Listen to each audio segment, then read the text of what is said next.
Yo, welcome to the show. It's Boston's Banter with Frank the Bank and Keith K. Lava. You know the answer. Talking sports, breaking down the play so raw. From the Celtics to the Sox, we giving you the score. Catch the vibe, we coming live. Filling up your feed, let the passion thrive. Every dunk, every run, we analyze the moves. Shout out to the fans, feel the rhythm and grooves. From Gillette to the Garden, we ain't missing a beat. Frank and K. Lava bring the fire, can't accept defeat. What up, what up, what up? Welcome back to Boston's Banter, where the sports are wicked and the banter is Pissah. I'm your host, Frank the Bank. With me, as always, is Keith K. Lava Lacava. What's going on, Cam Scatter, bro? Not much, Marcus Brones. Marcus Brones in the house tonight. Yes, sir. Taking it to the house. Loved it. He played so good. It was crazy. Yes, good for he him. did. We'll get into that in a little bit. Absolutely. Your boy, or your uncle? My uncle Danny. Danny won the picture. One of our best giveaways, if not our best yet. So, absolutely. Good job. He was really, 10 off? That was 10 off. Yeah, it was great. Yep. This week, we're doing another autograph. It's a sports card. It's Keishon Boutte, and that is his autograph. It looks like initials. It's kind of a funny one. We're asking for the total yards by the Patriots wide receivers, not just Boutte. Everybody on the team that's a wide receiver, not the tight ends, not the running backs. Yeah, just the wide receivers, WRs. Exactly. So whatever they're classified as, if they're classified as WR, that's the yardage we're asking for this week. So I like it, Frankie. Good luck. Let's jump into the Wicked Pissah news. We got a lot to talk about. Let's get it popping, Frankie. We actually got some Celtics, or should I say related Celtics news. Yeah, definitely. End of an era over there, man. So let's bring it up real quick. So now former Celtic Al Horford has signed a multi-year deal with the Golden State Warriors for his 19th season coming up. And turning 40 this season, Frankie, Horford spent 7 of his last 9 seasons with the C's and is moving on with how rough the C's will look next year. Obviously, no Tatum and everything. You know, the guys they just got rid of, and Drew Holiday and Kristaps Porzingis. Horford averaged 9 points per game, 6.2 rebounds per game, shooting roughly about 36% from 3, while starting in 42 of the 60 games he played last year for the C's. In much love and respect to Horford, man. You know, he's a great fit on our team, great defender. He was an even better locker room guy. Now with the Warriors, though, Frankie, I'm going to start calling them the Olden State Warriors. Olden State. I know, they got to have the oldest lineup in the league. Dude, the average age of their core is like 37 and a half. Hey, playoff Al, though. I mean, you got to give him credit, though. He was a boss for us in the playoffs. Bro, but listen to this. Curry's going to be 38 this season. Draymond's going to be 36. Jimmy Butler's going to be 37. And like I just said, Al Horford's going to be 40.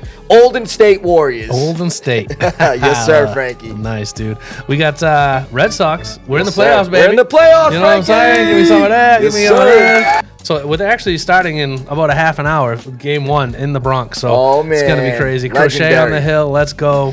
What did we do last week to get to where we're at this week? So let's break it down, Frankie. So the Sox, they ended the season with an 89-73 record to end the season. You know, third in the AL East. We wanted to be second, but all good, man. You were expecting, in the playoffs, second in the wild card. We got the Yankees coming up, but let's break down what they did this past week. So they beat the AL East leading Blue Jays on the road last Tuesday, 4-1. Yep. Followed by a 7-1 win over the Blue Jays last Wednesday. 2 big wins right there. Huge wins. Then a 6-1 loss versus the Blue Jays last Thursday to end that series, unfortunately. Then to start the Tigers series in Boston on Friday, they won 4-3 in cinematic fashion. Let's show the clip real quick. Sick. Rafaela, deep center field, way back there. Meadows looks up. It's off the top of the wall. Here comes Gonzalez around third. He will score. Say hello to October. Cedon walks it off.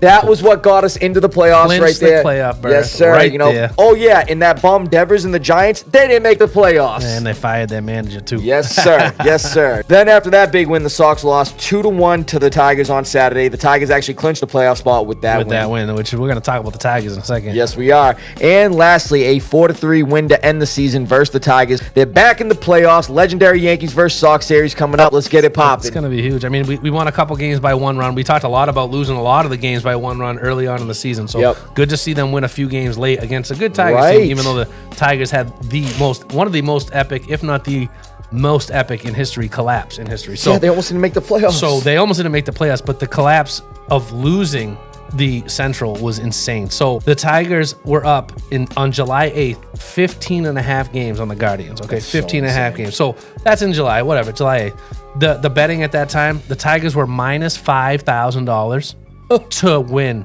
So if you would have to risk $5,000 to win $100. Okay. If you put up $100 on the flip side of it for Cleveland back then, you would have won $5,000 Right, because they were right. plus 5,000 Right. to win. That's how far they were. Like, that's how far apart they were. So then let's move forward. August 26th, the odds were even steeper. Minus 10,000 to win. So that's how it was. It's at this point, it's a 99.9% chance to win the AL Central. Yeah, they had that's it in the what bag. the metric said. Right, Okay, right. It was plus 8,000 for the Guardians. Okay, So- again, $100 you win 8,000. Right, what, you know. The Guardians won, right? So Guardians go 15-1 in the next 16 games. The Tigers go 1-9. So they jump. That obviously changed, right? Right. But coming into September, okay, no team has ever lost any division with a 7.5 game lead or more. Okay, to start September, the Tigers were up 15.5 games. Let's just put it that way. Yeah. It was the most insane Right, thing I've right. seen in stats. That- 99.9% chance to win, and they lost. It's always that one little. That's what I'm decimal saying, bro. point, you know what I mean? That So- is crazy, man. Yeah, it's crazy. So I have a feeling they're playing each other too. Oh yeah, that's right. So- That's true. Yeah, That so- almost could have been an epic collapse, though. Yeah, that's crazy. So Yes, sir. But let's see if the Red Sox can get it done. We did good in the Yankees in the Yankee Stadium this year, and all 3 games are at Yankee Stadium, which I don't like. I hate don't that. like that I rule. hate that. All 3 games, Yeah, man. but what can you do? So why don't we move on to one last thing, guy we talked about all year, Cal Raleigh, baseball. Bro, This guy is I'm the gonna start best. calling this wicked Pissah Cal Raleigh news. I'm telling you, dude. this guy, it's unbelievable. So in AL history, for the American League, there's only been now 4 people that have hit 60 home runs. So he's tied in 3rd place for the AL with Babe Ruth. Okay, that's insane. Do you know the other 2 guys that hit more than 60? Aaron Judge Yep. and Sammy Sosa. Roger Maris was the other one. So 3 Yankees and Cal Raleigh. So Sosa was in the NL. Oh, NL. Yeah, I thought you were so talking about overall. just AL. So I mean, overall major leagues, I don't know. There probably is probably 10, but there's only 4 in the AL, the American League. So Okay. pretty crazy. Do you have him or Judge winning the MVP this year? Honestly, at this rate, man, I'm saying Cal Raleigh. I'm going Cal Raleigh too. He deserves it. Honestly, I swear. He set so many records this year. Mind you, he got that record getting this. He had a 2 home run game and a 9-2 win over the Rockies and everything. It was his 11th multi-home run game this season, which was tying the MLB record with Aaron Judge, Yep. Sammy Sosa, and Hank Greenberg in 1938. That's a fact right there. So right there, I think he deserves to get the MVP, I Frankie. love it. I think he should too. So Yes, good sir. stuff, man. Yes, sir, Frankie. Well, let's get into some NFL news real quick, man. We got some notable injuries yeah, we need to bring up definitely. here. Eagles linebacker Nolan Smith has been placed on the IR with the triceps injury. He actually suffered the same injury in the Super Bowl and he underwent surgery for it this past offseason, but he's Yep. dealing with it again, so he's going to be out for the next 4 games. Here we go with my fantasy team, man. I get a win, and this happens to me. Giants wide receiver Malik Neighbors suffered a torn ACL versus the Chargers Sunday, and he is out for the year, Frankie. Yep. But he's not the only big name receiver done for Oh, the you year. And know I know what you're happened to me? I know you're all dealing 3 of with the leagues that I'm in, I drafted this guy. Dolphins wide receiver Tyreek Hill suffered a dislocated knee and was taken to the hospital immediately after this injury. And It was actually, gruesome. I got a clip of what everybody in the stadium was doing after this injury. So yeah, man, His that leg looked was rough. hanging there, Yeah, like dude. hanging there. One, and he tore multiple ligaments too. I mean, this Yeah. could be. They're saying 2026 is in jeopardy, and it could be a career ender, kind of like the Yeah. Robert Edwards that Really we saw bad. way back when. Really bad. You know, for the Pats. From that same game, Jets running back Braylon Allen suffered a sprained MCL, which actually looked worse. It was just a did look sprained way MCL. worse. He's likely going to IR. They said so. It could be 4 games, but yeah, I mean, he I avoided. thought he tore something. That's what I'm saying. I saw bro. something in Only the a sprain? Yahoo chat room, and it was like, man, Braylon Allen's really strong. I wish I had legs like that. Yeah, and then that happens. No, I'm saying, like, because he took that hit, and everyone was like, how are you not out? Like, how are you not tearing something? Your legs must be beasts. Like I said, dude's a tank, bro. He is a tank. Ravens quarterback Lamar Jackson suffered a hamstring injury in the Ravens' blowout loss versus the Yeah, Chiefs they got Sunday and killed. left in the 3rd quarter without returning. Mind you, I just saw a report saying that he's most likely going to be missing 2 to 3 weeks. Yeah, he should be. That would look bad, too. And then this doesn't look good for the Chargers, Frankie. Chargers O-tackle Joe Alt was carted off the field Sunday versus the Giants with a high ankle sprain. No timetable for his return, but mind you, they just lost their big paid tackle in the Yeah. offseason, Rashawn Slater. Now they lose the tackle on the other side. Highest paid tackle in That's the what I'm league. saying, bro. So the Chargers, man, I mean, I know they're starting to surge a little bit. I knew they just lost this past week to the Giants, They and I'm sure that lost didn't somehow help. to the Giants, You know what I'm but saying, Frank? We'll get into that later. That But yeah, changed the so whole game. Chargers O-line is looking like Yep. And then we just got a few notable signings I want to bring up, Frankie. Yep. So the Giants actually signed recently released Falcons kicker Younghoe Koo to their practice squad. With Graham Gano on IR, this move seemed inevitable. Yep. The Eagles actually signed our former safety from the offseason, Marcus Epps, to a 1-year deal. They needed some safety help. I still feel like we need some safety help. I felt like we should have brought him back. We should have never got rid of Jabril Peppers. That's honestly. what I'm saying, bro. Let's be real. And then I just want to bring up this trade because this kind of was a head scratcher for me, because considering the Texans' O-line. The Texans have traded offensive tackle Cam Robinson to the Browns for a swap of later round picks in 2027. Dude, the Texans are making some dumb moves. They already traded Laramie Tunsil, their best O-lineman. Now they traded another good O-lineman. They just signed in the past offseason. What is the management doing over there? They had a nice nucleus going there. Right. And now they're just trading everybody. Bro. They need line help more than anything else. Currently, they're tied for the 6th most sacks allowed this season. Yeah, and that's going to go down to like number 2 or 3 after this trade. Dumb. That don't make any sense. Yes, sir. We'll see what happens, Frankie. Good stuff, bro. Good stuff, bro. So, yeah, another great Wicked Pissah news. Why don't we get into a Foxboro Focus? Good week, Frankie. Hell yeah. That's what I got to say, brother. Good week, man. Love it. But we got to bring up some unfortunate news. This is bad news. Yeah, good for the game week, but yeah, we got to bring up the unfortunate news first. Yep. So Patriots head coach Mike Vrabel recently announced that defensive coordinator Terrell Williams has been diagnosed with prostate cancer. Williams is meeting with specialists and taking time away from the team to figure out the best plan to be able to attack this and heal and get back to better health, Vrabel said. The Patriots will proceed with inside linebackers coach Zach Kerr as their DC, calling all the defensive plays. Yep. Very unfortunate news, Frankie, so our prayers are with Terrell Williams. Prayers up, man. Get better. All the players before the game, they were wearing the T-Strong T-shirts and everything, so much love and respect to him, man. Vrabel and him are very close. He coached with Vrabel in Tennessee. They got a good relationship and everything, so obviously I'm sure the team's feeling it not having him there, but praying for him and especially his family and that he gets back strong and healthy. Better. Yes, sir, Frankie. But like I said, man, other than that we got some good news, brother, to bring up. Let's go. So Patriots Week 4 recap. The Patriots beat the Panthers 42-13. Demolished. Bringing our record to 2-2. And Frankie, let's bring up the highlights real quick. Week 4, Patriots versus Panthers. Panthers would drive down the field, getting the red zone on their first drive, and Bryce Young is looking for tight end Tommy Tremble for a 7-yard touchdown to put the Panthers up 6-0 to start the game. But for the PAT kicker, Ryan Fitzgerald would hit it off the left upright. No good. Score remains at 6-0. After a few back and forth from each offenses, punter Sam Martin is punting away to Marcus Jones, and he's going to be taking the punt, going to the right side, breaks a tackle, now he's going to the left side. He got a convoy of blockers. We were going crazy at Gillette Stadium. He's going up the left side. He's getting by the punter, and that is going to be an 87-yard punt return touchdown for the Swiss Army knife, Marcus Jones. Patriots defense got another stop. Patriots in the red zone, and Drake Mays rolling out to the left, and he's going to be taking it in for a 5-yard touchdown run to put it up 14-6, doing the Cam Newton celly.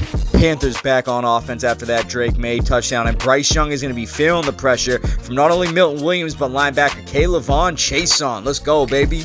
Patriots next drive, Drake Mays in the shotgun, and he's going to be looking downfield for wide receiver Stephon Diggs for a big 33-yard gain. I said we should be using Stephon Diggs more. After the big play, the Patriots are in the red zone, and they're going to be hitting it off to rookie running back Travion Henderson. He's breaking a bunch of tackles for a 5-yard touchdown run to put the Patriots up 21-6. The Patriots defense stopped the Panthers again, and Sam Martin is going to be punting away again to Marcus Jones. But wait a minute, will he be able to? Can he? He's going up the left side. He's got some guys in front of him, and now he's going up the field, breaking a tackle. He's breaking another tackle. He's going through. Is he going to do it again?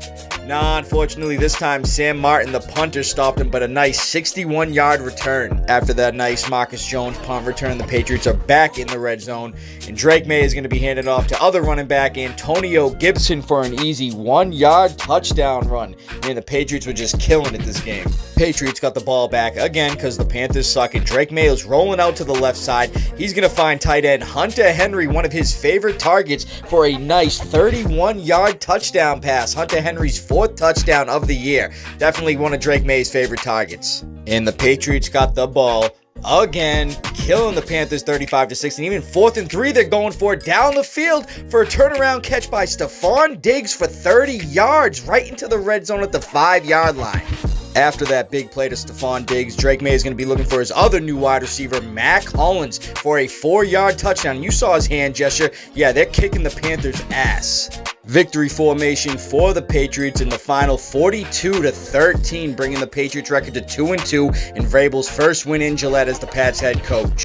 So, Frankie, we were there. Yeah. We witnessed that. So much fun. Yes, it was. Good time, brother. We had a great time tailgating, doing all the stuff. It was everything. It was great. It was a great time, man. But, we did some interviews like we were talking about, we were going to do. We handed out koozies. We handed out T-shirts and everything. It was a good time. But so on 2 of the interviews, which you can see right here, there was some technical difficulties. But let's bring up the interviews real quick. Yeah, let's do it. Good. Keith K. Lava LaCava here. We just got back from the Panthers-Patriots game. We got my cousin Justin, Beanie Baby Bean, the record holder in the picture of this trivia. Got to bring him up real quick. Justin, give me your thoughts from this game. Dynamic game we had today. Dynamic. No, but kind of break it down for me a little bit. Other than dynamic, tell me. Touchdowns, rushing touchdowns, receiving touchdowns. Dynamic. Everything. So we got Justin Beanie Baby Bean here. We're going to get back to you with more. But we got another contestant here. We got my cousin Joey the Bowie Santiago. Joey, let's bring it up, man. Break it down. Panthers versus Patriots. What'd you see from that game? Great game. Drake May looked great, of course. Fantasy points, almost 30 points right there. You know what I'm saying? You can't complain like that. What's his name? Who ran that kickback? Marcus Jones. Marcus Jones. He is so fast. He's dynamic. We don't need Travion Henderson returning nothing anymore. He needs to be starting full time. Let's go, baby. Go Pat. What up, Frank the Bank? Here with Keith's dad, David K. Lava LaCava. Yes. How you doing? We're doing good. What did you think of that kicking that we gave? Oh my God. I called it, man. You did. When they got their trip last week because of turnovers, I said they're coming out angry today. And they did. And I knew they were going to let up that first touchdown in the first drive like they always do. They came out. You don't say. Their defense is insane. I like that. I like that a lot. Tell us about that story you told us earlier today about what happened back in 1984.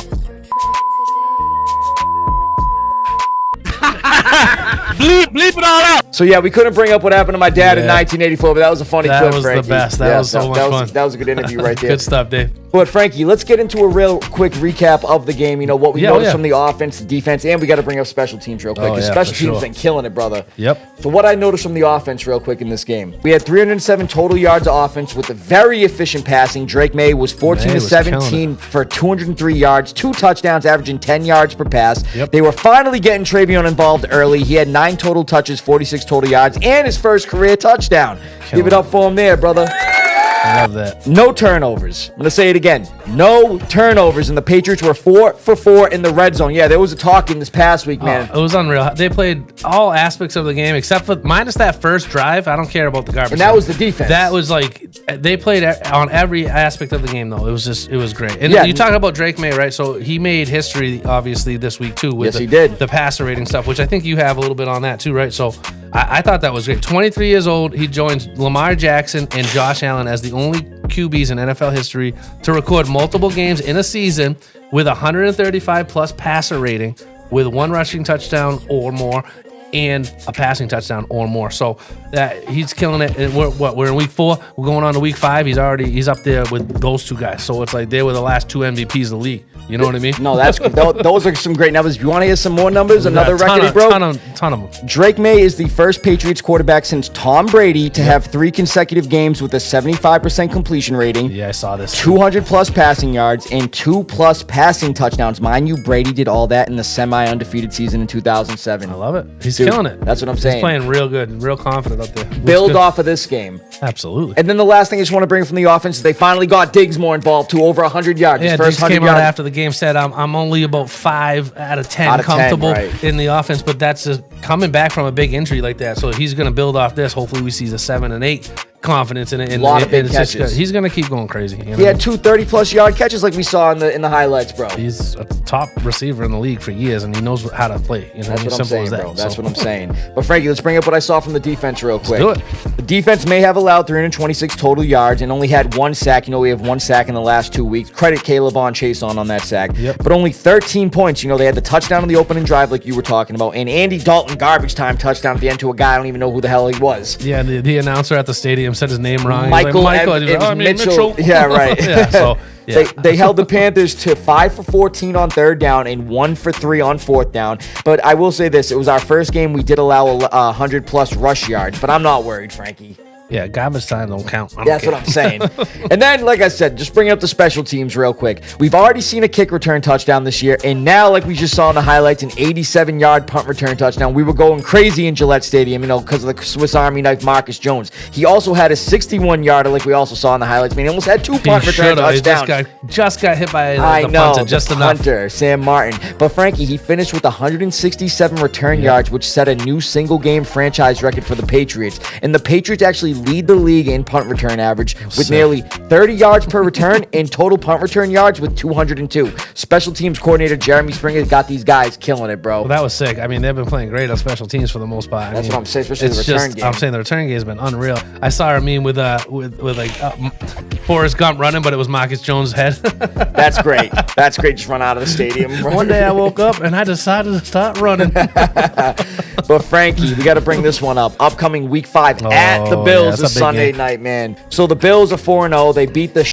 Saints 31-19 in week 4. Josh Allen combined for 3 touchdowns, 2 passing, 1 rushing. Like they had trouble. That game was close for a long time. It was getting close. It was only a 5-point game for a while, and they had trouble with Miami too. I feel like they're underplaying. I mean, they're playing down to their competition. I think it's gonna be a great game, honestly. So it might be one of the games of the week. It definitely will be. But the Bills, they have the 9th ranked defense overall, 2nd ranked pass defense. But Frankie, they got the 32nd dead last ranked run defense. So we need to take advantage of that. Obviously, to get Travion, Ramondre, and Gibson going. Yeah. Especially, we got a 3-headed monster with those guys. I love it. Yeah, they allowed the Saints to have nearly 200 rush yards. Yep. Our defense will be severely challenged, though. The Bills have the number 1 overall offense, 1st in rushing, 5th in passing. So obviously, any opportunities we need to capitalize on. I don't even care if it's balls getting tipped up and we intercept them in whatever lucky turnovers. You need to capitalize and score off of those, man. Absolutely. Frankie, though, we get into the predictions and everything, and unfortunately, this is the first one where I'm going to be going against the Patriots, and I am going to be taking the Bills. This is the first one for me, too. Yeah. So I got to take the Bills. They're just playing out of their minds right now. They are. I mean, and it's in Buffalo, but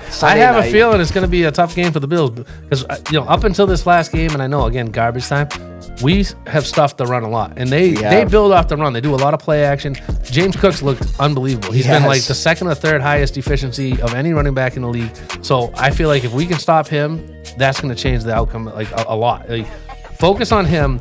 Make their wide receivers beat you, who are so wide receivers. They don't have great wide receivers. Right. They have a great quarterback and a great running back. Yeah, in my opinion. everybody and their tight end are pretty good. Their 2 tight ends are very good, actually. Kincaid's a very good catching tight end. Yeah, he's doing good this year, of course. I don't have him in fantasy. Yeah, well, Knox isn't bad either. Knox is a good blocking tight end and a good catching tight end. They have 2 good tight ends, but their wideouts aren't all that. Well, that's what I'm saying. Their motto is everybody each, so they don't really have that premier top, elite guy. They spread it out. But they spread it out. That's what I mean. That's what you do. You do that when you have a good quarterback. But if you go real quick before we get out of here, Frankie, if you go back to last year's game in Buffalo, we were beating them 14-0 to start that game in Buffalo last year, and I think we lost by 3. I mean, our defense can compete with anybody in the league when Gonzo's back, like it was like this week. I mean, Carolina won 30-0 against Atlanta, and Atlanta's defense ain't bad. They scored on the first drive and the last drive in garbage time. That's it. Right. Yeah, otherwise, we shut them down completely. So we'll see what happens, Frankie. And that's all we got for the Foxboro Focus. Let's jump into the wicked Smaht Fantasy Stahts. Yeah, Frankie. Good week for you, boy. Bad week for me, but good week for you. Yes, sir, Frankie. So we're going to start in my league. So like I just said, man, it was a good week. So I won 173.54 to 124.40 against my dad, bringing my record to 2-2. So I'm going to bring up my studs real quick. Finally, Ashton Janty did something, he went crazy. 35.5. He had 155 total yards and 3 total touchdowns. Wide receiver Roma Dunze, 16.9. 5 touchdowns in 4 weeks, Frankie. Wide receiver Khalil Shakir had 19.9. He started the game with a 43-yard touchdown. Didn't do much after that, but he still produced for me. He played good. Wide receiver Garrett Wilson last night, bro. 20.20. He had a nasty touchdown with like 2 minutes left in the game. I thought it was bobbling that ball, too, but that was a great catch. And then with Jaden Daniels out, I didn't start Jake Browning this week. I started quarterback Justin Fields. He got me 31.14. I can't believe somebody dropped him in your league. I almost tried to pick him up myself. Bro, that 43-yard rush touchdown was filthy. That was sick, yeah. And let me bring up the duds real quick, man. I'm starting to get pissed off with this guy. It's not even fully his fault. But wide receiver A.J. Brown, 2.7, only 2 catches for 7 yards. Patriots need to trade for him. That's what I'm saying. He knows Vrabel. Tight end Sam Laporta, another guy pissing me off, only 6.9. Like, where's your rookie year, Sam Laporta, man? Getting those 80 catches, almost 1,000 yards. He drove me crazy last year. He was my keeper. His second year. This is his his third year. They spread it out too much. They do. And then the Chargers defense. I started them against the Giants. I figured going up against a rookie quarterback and everything. Only 10.5, and they lost to the Giants. What was that all about? Gross. But Frankie, bring it up. What'd you do in my league? I lost to Armani. Romeo Dobbs had the best career game of his life. He probably won't catch another touchdown all year, but he had 3. So, of course, he put up like 30 freaking points against me. But I put up 151 points. I had some duds, obviously. Jamar Chase, without Burrow, is just a straight-up average guy. He's got 7.3. Again, he's my first-round pick, so it's like that's awful. I started Chris Godwin, who I just got from you. He only got 5.6. He had a decent amount of targets, but just was not catching the ball. Right. And my kicker only got 6.3. But, I mean, I lost by 15 points. It was a close game, but, Dobbs on that late night game went crazy. Fluke. It was like I was going against Keith in your league, man. Marvin Mims got him 21 points. I was like, get out of here. And I lost Tyreek Hill for the year. So, I mean, I didn't have many studs really to talk about except for Bucky Irving. Bucky Irving went crazy, 27.5. And then Travis Etienne, 21.5. That's a good one right there. So those are the 2 studs. So. All right, Frankie. Let's move to my league. Let's move over to your league, brother. Where I got my first win of the season, man. Congratulations, and mind you, still third in the points. I dipped down from second to third, so I just got to get those wins, man. I'll be climbing. So I won 150.60 to 134.98 in the Keith Bowl versus our boy Sly. Sorry, Sly, not really though. I beat Sly this year too, but I've lost 2. I've only got 1 win in my league. I got 3 in yours. So same with me. I'm 1-3, so I'm gonna bring up my studs real quick. So Jalen Hurts, 19.4. He actually didn't complete a pass in the second half, which was crazy, but he got me 19 points, so I'm going to bring that up. That's crazy. Cowboys running back Javonte Williams, another solid week. He got me 19 as well. Wide receiver Jordan Addison, his first game back, bro. He actually was looking like it was going to be a dud. He had 6 points before we went into the stadium. Yeah. He finished with 17. He had a big 81-yard catch he almost scored on. Yeah, that's crazy. That was crazy. Patriots defense versus the Panthers. I started them. They got me 14.5, and I have Garrett Wilson in both leagues, 20.20, like I said. And here are my duds. Malik Neighbors, unfortunately, he got hurt. He only finished with 4, so, he's gone for the year. He gone. Wide receiver Jerry Jeudy, man. When is this guy going to start getting some more looks? I think they're doing a quarterback change in Cleveland, I hope, because he only got me 7.8. Another week, Brock Bowers gets me single digits, 9.6. And then wide receiver Darnell Mooney. Actually, I bench Pitts this week. I start Mooney. He gets me 2.5, and Pitts is on my bench with 18. That's crazy. He gets a hamstring injury. I'm like, dude, come on, man. That's nutty. What can you do there? Yes, sir, Frankie. Let's hear it, man. I mean, I put up 160 in my league. I would have beat about half the league, but of course, Adam's team goes crazy. He puts up 205 on me, which is nuts. Every guy going crazy. He had good matchups, but they were all just going bananas. Even Pat Mahomes had his best game of the year and probably the best game in 2 years for fantasy football. Right. Anyways, my studs, Josh Allen had 27 points. Diggs had 17. I started him. Shakir had 20. Barkley had 17. Again, my team did pretty good, but again, Adam's team went crazy. So for my duds, Zach Ertz, 6.1.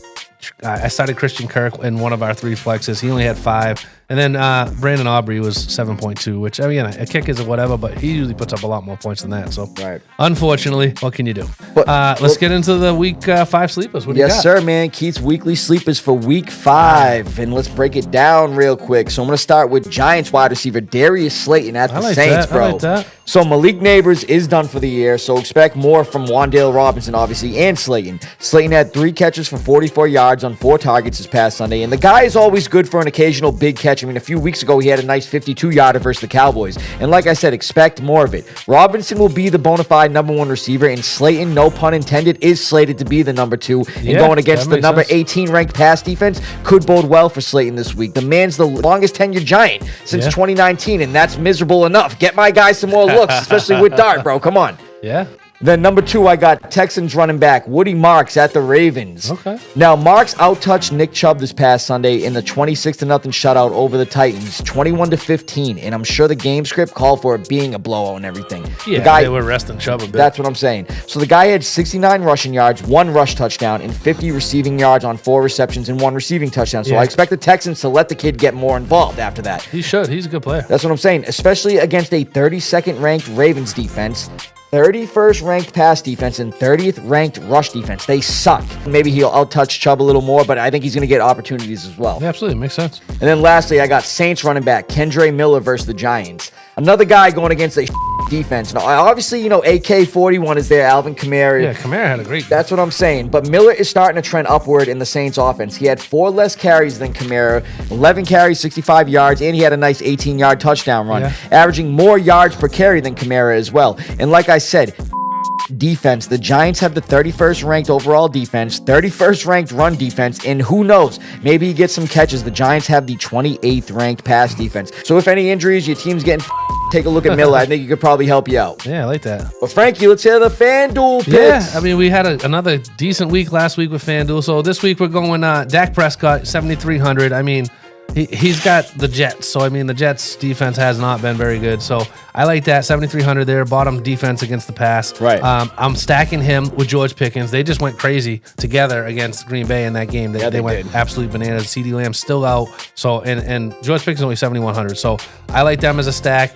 My super deep sleeper, I went real cheap on a tight end, and I always go cheap tight ends, is Oronde Gadsden, the rookie from the Chargers, okay? So he played a lot this week, looked pretty good. He got a decent amount of targets 2 weeks ago. This past week he didn't get as many, but he's been playing more and ahead of people. Will Dissly's been out, and he's been injured, so I feel like he's going to be in there a lot. Greg Roman's offense relies heavily on tight ends, so I think that's a really deep sleeper. He's only 4,500, so not bad. I'm throwing him out there. Again, hopefully you catch lightning in a bottle, and you're able to stack up some bigger guys with a cheap guy. So the last 2 weeks we took Kyle Pitts, who went crazy, and the week before that 4,800 was Hunter Henry. That's right. You know what I mean? And he went really crazy. He had like 28 points. Keep the streak going. Hopefully this guy does something this week. This is probably the deepest sleeper we've done yet. So and then lastly at 6,600 in my flex, another guy that I think now that he's kind of getting off what he was doing is the Marvin Harrison Jr. He looked really good after he caught that touchdown, and I think he's got that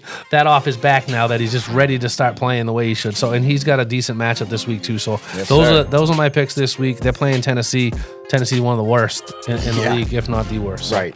There you go. This is the rest of my team. What do you think? Like you just said, Dak Prescott versus the Jets. He was just lighting it up versus Green Bay, a better defense. Then you got Saquon Barkley. Every time we bring up Barkley, man, it's a sure bet. Even going against I just took everybody that was green. You look at the rankings that they're playing against, they're all green. Even going against a good Broncos defense. You know, Jahmyr Gibbs, he's another sure one, too, going against a Cincinnati defense. Jacoby Myers versus the Colts. I mean, the Colts do have a good defense, but obviously he's one of their main targets over there. George Pickens, who just went off and played against him in fantasy. You know, that's a good look right there against the Jets. Garrett Wilson, who I got on my fantasy teams, man. Good pick right there, obviously. And like you were just talking about the rookie tight end, Gadsden from the Chargers. So we'll see what he can do. See if you can get your tight end streak going, man. Hell yeah. And then you got in your flex, like you said, Marvin Harrison Jr. I think he's feeling a little more confident, especially after that nasty touchdown he had last week. A lot of people have been, clowning him for his drops and everything. He was dropping, but he knelt down, and then all of a sudden he just awoke. He awoke. And then you got the Dallas defense versus the Jets and Justin Fields. We'll see how he does over there. Justin Fields will probably run for a 50-yard touchdown, but that'll be it. I mean, Dallas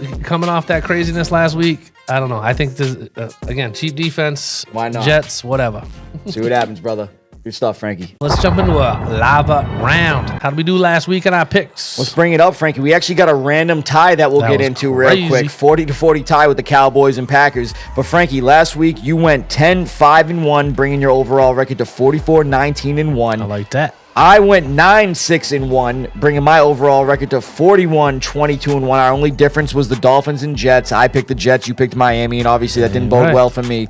Jets lost. +3 on the year. I like that. Yes, you are, man. I'll let you out of that bet right now. $45. Send it over. Man. We ain't giving up yet, brother. But no, we're going to get into the week 5 picks, Frankie. Let's so go. why would you name them? We'll predict them. Let's get it popping. We got San Fran at the Rams. Who you got? You know I'm taking the Rams. Me too. Stop it. Vikings going to the Browns.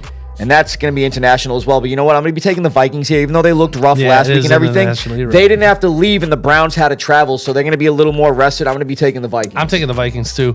Raiders versus Colts. Who you got? Frankie, I'm going to be taking the Colts here. Easy. Yeah, Colts. Absolutely. Broncos at Eagles. This is one of the games of the week. So you're going to probably think I'm crazy, bro, but I'm taking the Broncos. I like that. It's not a bad pick, but I'm taking the Eagles at home. I think the Broncos. I like the Broncos. They should They should have at least 1 or 2 more wins this year already. So, and I picked them in each fantasy league that I'm in for defense. Their defense is stacked up. So I'm starting to stick to my gut, man. Something tells me the Broncos are really going to give it to the Eagles this week, especially in Philly. I just have a feeling. It could be. That's not a bad pick. I'm going Eagles on that one because it's in Philly. Yep. So that's our first difference. Cowboys at Jets. Who you got? I'm going to be taking the Cowboys. Yeah, I'm taking them too. They went nuts last week. Yep. So Jets defense ain't all that. Miami just tore them up. So. Right. Dolphins at Panthers. That's kind of a crapshoot barrel game. Bottom of the barrel. We saw the last time the Panthers played at home, man, shutting out the Falcons. So I'm going to be taking the Panthers. I'm taking the Panthers too, even though the Dolphins have played pretty good They the just last couple lost weeks, but Tyreek they Hill. lost Hill. Exactly right. So Who'd they gain? Darren Waller, even though he had 2 touchdowns. Yeah, man. on 3 catches, Right. but it's all good. Texans at Ravens. I mean, I'm going Ravens if Lamar's paying, but I'm still going to take the Ravens, honestly. You know what? That's another one right there, too. If Cooper Rush is playing, but actually, I wrote it down. I'm taking the Texans because I don't think Lamar's playing. Yeah, I don't think Lamar's going to play either, but I mean, I think Derrick Henry's going to run for 3,000 yards, so he's got to wake up this week. I mean, they got a good D-line, brother. You know, don't underestimate the Texans D-line. have been so bad. They're getting rid of their offensive line. They're going to call me up. They need a big guy out there like me, so I'll be on the backup squad there, practice squad. But Giants at Saints. I got to go Giants on this one. Yeah, I'm going Giants here. Yeah, I like it. Jackson Dart looked good. He did look good. Titans at Cards. I'm going Cardinals. Yeah, I'm going Cardinals, absolutely. Like Cam Ward even said it himself. He said the Titans are Yeah, they're terrible. They're terrible. And you know what? I saw another crazy thing. We always dogged on Will Levis. Will Levis and Cam Ward's. Actually, Will Levis had better stats at this point. Better stats. Okay, and he had a win at this point in his first 4 career games. Okay, so sorry, Will Levis. Our second apology ever at Boston's Banter. But yeah, he's playing better than Cam Ward. He gets more clowned because he was a second round pick and Cam Ward's first overall draft pick. That's a fact. Look at it that way. Bucks at Seattle. This is an interesting game. Who you got? I'm taking the Bucks. I'm taking the Bucks too. Even though Seattle's been playing good, but I'm gonna take the Bucks. Yeah. And they got the 12th man in Seattle. I like that, but I'm gonna still go with the Bucks because Baker's crazy. Right. Lions at Bengals. That's the easy Lions. Yeah, I'm all taking day, the Lions, every day, bro. Absolutely. Washington at Chargers. That's an interesting game. So even with Jaden Daniels coming back, I feel like the Chargers, they got a bad taste in their mouths from this last loss. I'm going to be taking the Chargers here at home. I'm going Chargers at home too, even though I do like Washington a lot, but they've been rusty this year. Yeah, they honestly. Pats at Bills. We both just said we won't go Bills there. And then we got the KC going to the Jags. KC coming off a huge win. I got to take KC. Yeah, I'm taking KC here, especially in Jacksonville. Still, I don't care about that. Jacksonville sucks, and yeah, I'm taking the Chiefs. They've been playing good. All right. We'll see what happens, Frankie. Good luck to you, brother. Another great show, Keith. Another good live around. Yes, good luck to you. Good luck to too, everybody man. this week in your fantasy and all that Round jazz. one. Fight. Round one. What the hell is that? I don't know. Like I was trying to say is good luck to Round two. Fight. Round two. All right, Frank, what the is going on? I know what it is. We're actually doing a Mortal Kombat Legacy Collection video game promo this week. Comes out this week. Looks sick. Got a lot of the old stuff in it. You know I'm a big Mortal Kombat fan. I like the movies too, but the games have been sick. Oh, the games were awesome. I had a man. stand-up arcade, the regular arcade at my Sick. house for the longest time. Absolutely Yeah, sick, bro. So that's going to be dope. Get that game. Final round. Fight. When did we get to the final round? We didn't do nothing yet. Right, that's what I'm saying. Frank, I don't. Let's get out of Finish here. him. What the? From Beantown to your town, stay wicked Pissah. Get over here. Okay, Frankie, or should I say Scorpion? From Foxboro to your bro. Thanks for listening, everybody, and we'll see you next week.